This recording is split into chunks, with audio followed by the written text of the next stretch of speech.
toyogeranga bigambo bitagasa olw'embeera y'akaseera obuseera.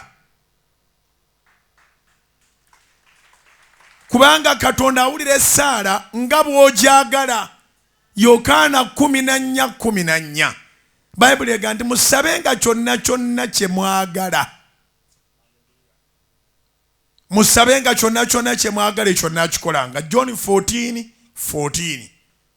Kati bw'oba weesabidde lubuto okuvaamu era ojja ddufuna luveemu kubanga ekyo kye wateeka ku menu. Ekyo kye wasaba.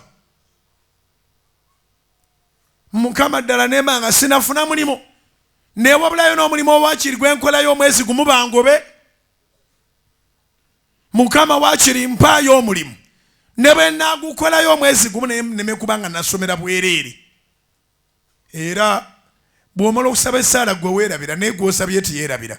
Katonda talina budde bwonoona biseera byekukuwuliriza nga agenda kubisuula mu kasero. By'omusabye byakuwa.